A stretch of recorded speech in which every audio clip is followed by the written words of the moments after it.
A esta hora vamos a hablar de autónomos, lo hacemos con Eduardo Cosmea y Ángela Menéndez, que son miembros de la plataforma de autónomos. A los dos, bienvenidos, ¿qué tal? Muy bien. Bueno, vamos a poner las bases. La plataforma de autónomos, lleváis las camisetas, sí. Es una plataforma de reciente creación que agrupa autónomos de toda España. De toda España, sí. Por puntualizar solamente, plataforma por la dignidad de los autónomos, 30N. El 30N se puso porque fue el movimiento original cuando se hizo la primera concentración y a partir de ese momento, bueno, pues pasó a formar parte del nombre de la plataforma. ¿Por dónde, Ángela, por dónde pasa la dignidad de los autónomos? La dignidad de los autónomos. Tenemos 15 minutos. Es un camino largo y que ahora mismo estamos en construcción hacia él. Bueno, pero estáis, me parece que están ustedes preparando tienen un manifiesto con una serie de puntos, ¿no? ¿Este ya es público? Sí. Sí. Y luego además hay un pacto por los autónomos que están desarrollando. Bueno, ¿por dónde empezamos? ¿Por el decálogo? ¿Por el pacto? Pues quizá por el manifiesto, ¿no? Porque por el primer punto que fue, o sea, no el primer punto del manifiesto, sino porque fue lo primero que intentamos sentar, fue unas bases de saber, partiendo de la base que los autónomos nos ha costado toda la vida unirnos.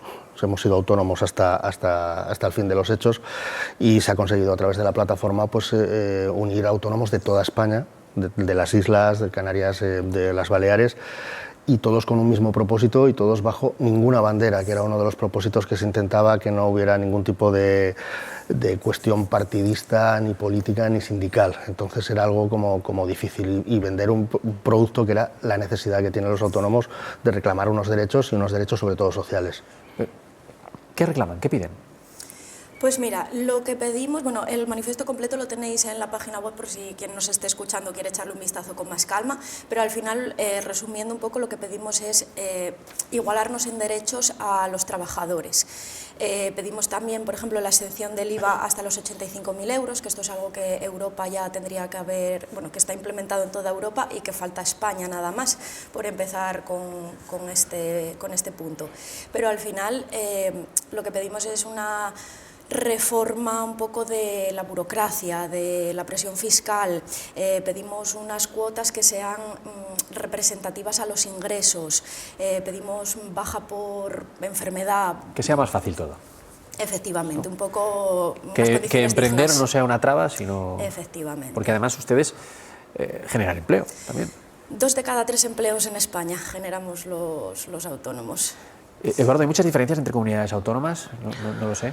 En cuanto a problemáticas, mayoritariamente sí. Luego lo que pasa es que tienen cualidades peculiares, pues por ejemplo en regímenes fiscales, como pasa en Cataluña, pasa en el País Vasco, pasa incluso en las Islas Canarias, que aquí sí podemos, si me permites, darnos un pequeño golpe en el pecho de agradecimiento, porque en esta segunda manifestación que hicimos el 30 de febrero, ficticio, 2 de marzo, reclamábamos pues una igualdad en el IGI, que sería pues una equivalencia al IVA español, para las Islas Canarias, para que fuera pues más accesible y más asequible.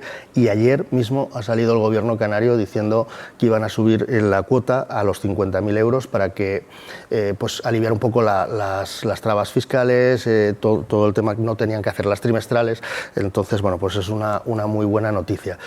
Luego, en lo que son derechos sociales, estamos todos iguales, todas las comunidades, porque no depende solamente de cuestiones sectoriales, sino es una cuestión nacional. Hay puntos muy claves que nos impiden pues, disfrutar, como decía Ángela, disfrutar de... ¿Qué es lo que no pedimos pagar menos? Es una cosa que siempre queremos dejar muy claro, porque parece que los autónomos lloramos, pero no queremos pagar menos. Queremos que nuestras cuotas sirvan para los impuestos, pero que también a nosotros nos repercutan en unos beneficios, como pasa pues, a nuestros trabajadores, que somos defensores de los puestos de trabajo para las personas por cuenta ajena, pero queremos que eso también implique, pues como decía Ángela y como dice el manifiesto, que podamos tener un derecho a una baja paternal, a un derecho a luto, poder cerrar un día los comercios y poder estar cubiertos, no tener que pensar que nuestro negocio se puede cerrar porque no estamos atendiéndolo en ese momento. Claro, son, me decía Ángela, 70.055 autónomos en Asturias. Que pueden ser 50 porque baja cada día, por claro, desgracia. A lo mejor sube. Bueno, es cierto que baja. Tengo aquí el dato, desde el año 2025 se han perdido más de 12.000 autónomos en Asturias. Ese es el problema. ¿Por qué? Una carga fiscal excesiva, una facturación insuficiente, el tener que seguir pagando cuando no facturas, lo dicho, gente que se pone enferma y no tenemos derecho a una baja médica, al final son muchos factores. Y no sé, perdón, es que yo ahí, a nivel personal, sobre todo, es algo que todavía estamos hablándolo pues, bastante asambleario en ese sentido, la plataforma. Yo creo que uno de los problemas también es que se inculca muchísimo, porque ya no somos autónomos, somos emprendedores, y se inculca muchísimo la cultura del emprendimiento, pero no tanto del mantenimiento de ese emprendedor. Es decir, no solamente hay que hacer que la gente se vaya, sino que hay que intentar que también la gente se mantenga y podamos ayudarlos.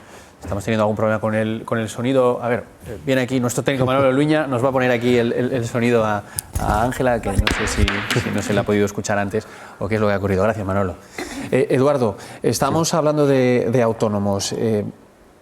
Desde el Gobierno regional, en este caso desde el Principado de Asturias, ¿se facilita de alguna manera el acceso a los autónomos, el emprendimiento, digámoslo así? He dicho emprendimiento, no sé si es la manera adecuada de sí, ahora se llama, o sea, es decir, pues se emprende. Gracias, Manolo, ya nos va. Gracias. Se emprende y yo creo que se incita más que se ayuda. Es decir, yo creo que la idea, lo primero que tenemos que tener claro que el autónomo no es un concepto abstracto. Es decir, el autónomo, detrás de cada autónomo hay un profesional, hay un oficio, hay un trabajo.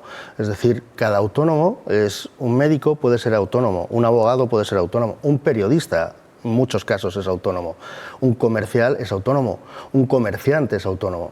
Un agricultor, un campesino, un pescador son autónomos.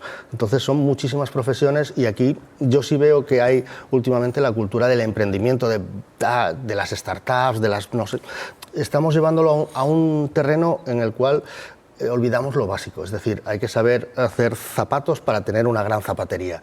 Y ahí el problema que veo es que se apoya mucho, se invierte mucho en la cultura emprendedora, pero hay que mantener esos trabajos, como decíamos al principio, y hay que ayudar a aliviar a la gente para que pueda mantener ese trabajo año a año, no día a día, año a año, que es el problema.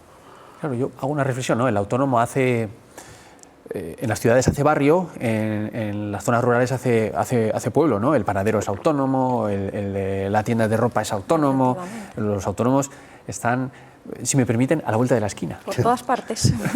Claro. Yo no sé si Ángela nos puede volver a repetir, yo antes, porque no sé si se habrá oído y creo que es importante que se oiga, decía yo, ¿por qué? ¿Por qué esta caída de autónomos? Y nos decía, carga fiscal excesiva, etcétera. Efectivamente, al final es un cúmulo de un montón de cosas. Al final, sí, bueno, el Estado te da ciertas facilidades durante los 18 primeros meses, pero una vez que se acaba ese periodo de gracia, como quien dice, pues llegamos a la cuota completa, los impuestos completos, como decía aquí Edu, pues también el saber mantener o el poder continuar con la actividad después de ese periodo que pagas menos, pues bueno, es más complicado. Al final tú tienes que seguir pagando, factures o no factures, abras la persiana o no abras la persiana. Entonces ahí, pues oye, tema de bajas médicas. Una duda, ¿en los países de nuestro entorno es así o es de otra manera? Creo que somos los únicos en Europa que pagamos, aparte de tantísimos impuestos, una cuota de autónomos tan elevada como aquí. Es decir, ahí lo que pedimos, y incidimos mucho en eso porque tenemos ese lastre y esa lacra de que el autónomo es un llorón, que el autónomo solo quiere pedir, pero no van por ahí los tiros. Los tiros van precisamente pues, en países de la Comunidad Económica Europea, hay unas tasas, una tarifa por ser autónomo pues más asequible, incluso exenta a determinadas cantidades de dinero de facturación, y es un poco lo que se pide. Es decir, nosotros no pedimos que no tengamos que pagar para impuestos, es decir, somos conscientes que los impuestos nos benefician a todos y a nosotros los primeros, pero sí pedimos que se nos ayude, pues un poco como dice, cuando estás empezando, pues si tienes esa carencia, esa tarifa plana de los 18 meses en cuanto a las cuotas, pero hay que explicar pues, que luego hay unos tramos de IRPF, que hay unos trimestrales, que hay una serie de acciones que te van impidiendo además que tú puedas desarrollar tu trabajo, porque vas a necesitar un asesoramiento fiscal, necesitas muchas actividades para tener esa conversación tú a tú con la administración, es bastante difícil. Y entonces es un poco lo que se pide, que todos los autónomos seamos capaces de poder tener esa comunicación directa con la Tesorería General de la Seguridad Social, con Hacienda, que sea más fácil y más cómoda. el tema de Verifactu, por ejemplo, dice, no, es que estáis en contra. No está, yo por lo menos no estoy en contra del Verifactu, al contrario, estoy muy contento de que exista, porque yo trabajo más con administraciones públicas o con empresas y a mí la facturación me da igual. Yo lo que quiero es que si tengo que hacer un sistema nuevo, no me cueste muchísimo dinero adaptarme a todo ello, y ese es el problema que nos pasa muchas veces cuando se hacen actualizaciones en cuanto a sistemas fiscales. Al final nos están costando dinero también a los autónomos. Claro, habla también, o hablan ustedes de las cargas ya burocráticas, ¿no? de enfrentarse a la administración, son complejas. Efectivamente, el 90% de los autónomos estamos obligados a contratar una asesoría externa que nos lleve todo el tema del papeleo. Ya si tienes empleados o algo por el estilo, completamente necesario. Una pregunta más, o varias, pero bueno, esta. Cuando estalla el conflicto bélico en Irán, ustedes a lo mejor se llevan las manos a la cabeza y dicen, ya nos viene el problema. Y ha habido anuncios, al menos en el Principado de Asturias, de ayudas. ¿Cómo las reciben? ¿Les parecen suficientes? ¿No? ¿Hace falta más? ¿Están expectantes a lo que pueda anunciar mañana el Gobierno central? Pues mira, ahí estamos un poco con esa comunicación. Lo primero nos enteramos por la prensa, que bueno, pues es lógico, como todos los españoles, pero bueno, también nos gustaría tener que esa comunicación fuera fluida, es decir, a los trabajadores, a los empresarios, ya que nos llegan enseguida los certificados y las comunicaciones, pues una notificación donde nos diga, vais a tener, como ha salido ahora mismo el Gobierno de Asturias, ofreciendo pues ese paquete de medidas de 5 millones de euros en avales, que no está cerrado todavía. Se agradece además la buena intención para la ayuda a los autónomos y a las pymes en cuanto a los carburantes, porque nos va a afectar mucho estas subidas, pero bueno, que todavía no está cerrado del todo. Expectantes a lo que salga en el Gobierno central. Pero nosotros las noticias yo creo que cada vez las vemos menos, porque sabemos que cualquier incidente, esto sí que es el efecto mariposa, la batida de alas en cualquier punto, al autónomo le va a afectar, y le va a afectar de una manera nunca positiva. No me diga que ve poco las noticias, no me diga que las ve y luego aunque no las vea. No, la TPA la vemos, las noticias, pero que las vemos, intentamos verla con el ojillo más cerrado precisamente para no sentirnos tan asfixiados. Bueno, y ahora la última. Así las cosas, ¿qué ánimo tiene un autónomo de levantarse por la mañana cada día a ir a trabajar? Bueno, eso cada uno tendrá su propia motivación, pero bueno, al final, esto como opinión propia, al final para ser emprendedor o trabajar para ti mismo, para mí, por ejemplo, es de las cosas más gratificantes que hay. Yo, por ejemplo, tengo 2 empleadas, pues dar trabajo, el poder ofrecer a mi comunidad, a mi barrio, pues esa oportunidad de empleo, de tal, vamos, ¿qué más queremos? Vamos, personalmente yo no lo cambiaría por nada, lo que pasa que sí que es verdad que es un camino difícil. Ahí está la frontera, Eduardo, hablábamos antes, entre el autónomo y el empresario. Sí, es que lo que no debemos olvidarnos que siempre hacemos la comparación al empresario y pensamos en señores de multinacionales o de grandes empresas.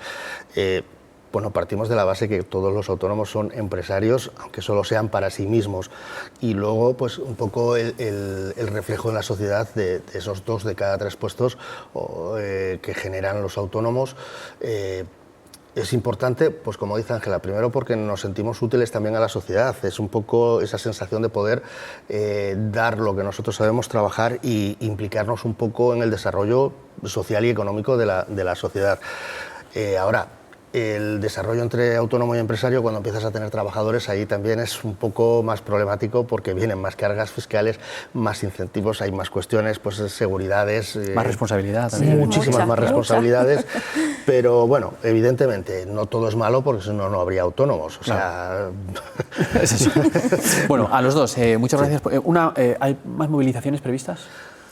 Pues lo que hay ahora mismo, después de estas manifestaciones, perdona Ángela, es muchos encuentros con el sector social y gubernamental. De hecho, podemos avanzarte, y en exclusiva, porque todavía no ha salido a prensa, el martes en Asturias en Asturias con la coordinadora nacional que se va a desplazar, vamos a hacer una firma con la Cámara de Comercio de colaboración. El pacto de autónomos que comentabas en un principio, que viene de un pueblo de Girona, que se ha firmado el viernes. Ha habido un encuentro con partidos políticos en Madrid. En Canarias se han reunido también con el gobierno canario. Ahora mismo nos ha venido el aluvión de los encuentros, de hacernos oír y de escucharnos, y sí es cierto que la gente está pidiendo pues algún tipo más de manifestación, acciones, que no solamente sean los parones en la calle. Pues Eduardo Cosmea y Ángela Menéndez, autónomos, gracias por venir aquí a hablarnos de esta plataforma por la dignidad de los autónomos. 30N. 30N. Muchas gracias y toda la suerte del mundo, que será la nuestra también. Muchísimas gracias por atendernos.